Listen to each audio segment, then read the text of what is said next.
Pertanyaannya agak menyangkut sama soal yang mental tadi, Ustadz.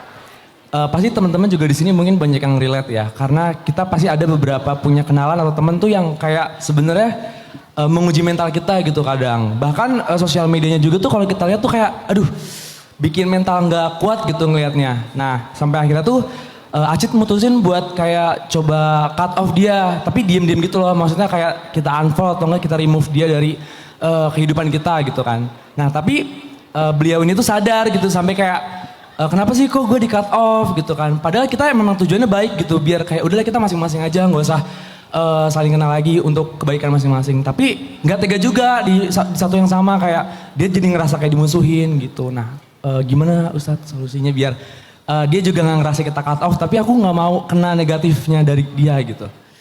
Pertama, kita harus kembalikan dulu kepada arti silaturahim ya. Karena kan narasi yang paling sering dipakai itu kamu memutuskan silaturahim. Kalau kita nge-cut off seseorang atau nggak mau berkomunikasi dengan seseorang.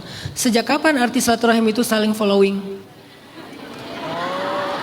Sejak kapan arti silaturahim itu harus satu grup? Ya. Sejak kapan silaturahim itu harus save nomor kontaknya? Nggak ada definisi silaturahim seperti itu. Silaturahim itu adalah menyambung kasih sayang, bukan menyambung komunikasi. Ada kalanya justru dengan memutuskan komunikasi bagian dari cara kita berkasih sayang.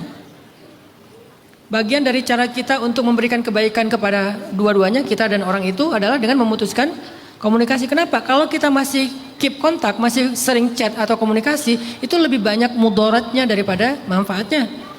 Nambah dosa kita, nambah dosa dia. Sehingga untuk meng-cut off potensi dosa, kita tidak lagi berkomunikasi dengan dia. Tapi jangan memutuskan kasih sayang. Apa kasih sayang? Kalau dia sewaktu-waktu butuh kita, atau ada masalah, kita bisa bantu, kita tetap bantu kok walaupun diam-diam. Kita tetap bantu kok walaupun gak secara langsung kepada dia, lewat orang lain atau siapa gitu. Kita cuma menghindar berkomunikasi karena itu mudaratnya lebih besar daripada manfaatnya. Dan itu gak apa-apa. Sehingga Allah sendiri menyuruh kita untuk meninggalkan orang-orang yang tadi toxic, abusive, negatif. Allah suruh kita ninggalin mereka. Di antaranya apa? Tadi surat Al-Furqan, wa idza marru bil lagwi marru kirama. Kalau mereka bertemu dengan orang-orang yang abusive, mereka berpaling dengan cara menjaga kehormatan. Satu. Kedua, di dalam surat Al-Muzammil, wahjurhum hajran jamila. Tinggalkan mereka dengan cara baik-baik. Disuruh tinggalkan. Jadi nggak selalu mengabaikan, meng-cut off, nggak saling follow, nggak satu grup. Itu berarti kita melakukan sesuatu yang buruk, nggak selalu kayak gitu. Lihat konteksnya juga.